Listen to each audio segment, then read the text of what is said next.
They go to the VA for help and they get turned away. For all that they've done for this country, they deserve better. Heroes hurting. Thousands of West Michigan veterans are now fighting their own personal war every day, locked in a prison of pain. Tonight, Target 8 investigator Susan Samples is giving voice to our veterans, exposing what the opioid crisis is costing the heroes among us.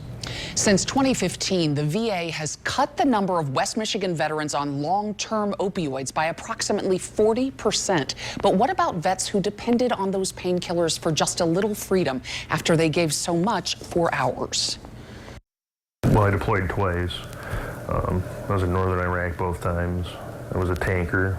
If Andrew LaPrey had known the price he'd pay, well, that's the sacrifice we make.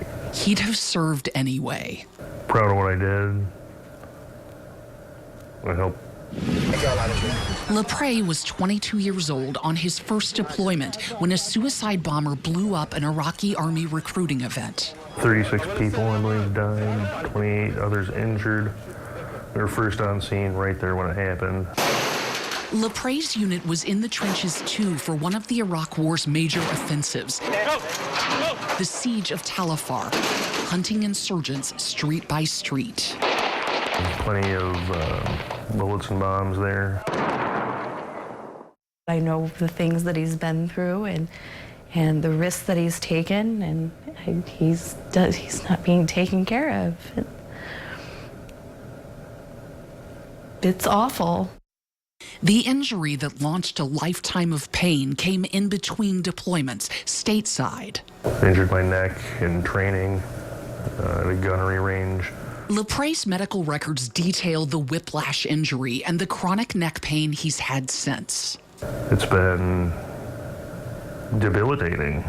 Feels like somebody's got me by the base of the neck, holding onto my spine and just kind of crushing. For 5 years, the VA prescribed LaPrey hydrocodone, and he says he took the painkiller as needed.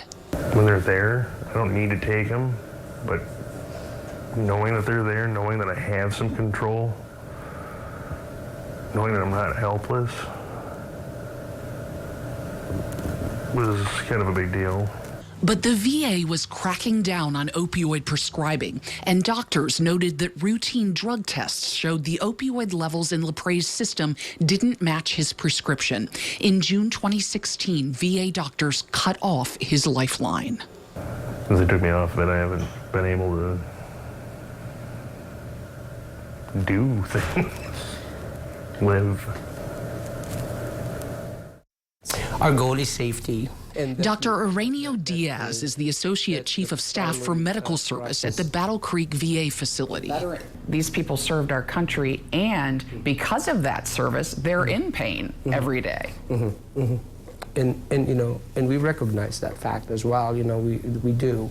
And that's why we want to also help keep them safe as well.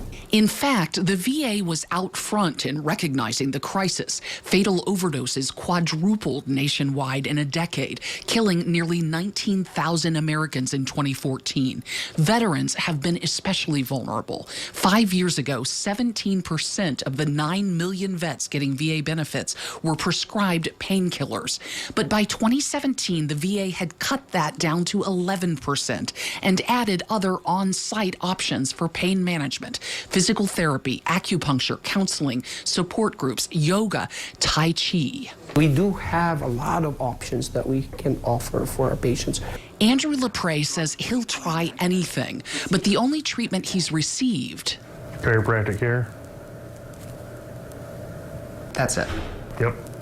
In the year that he's been without the pain meds, he's had chiropractic care. That's it.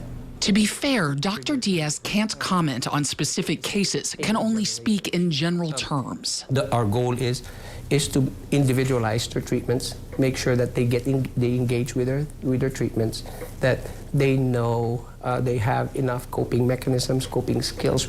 I have an 11-year-old son who likes playing football. I can't play catch with him. Andrew LaPrey says he can stand the neck pain day to day. I can't pick my daughter up.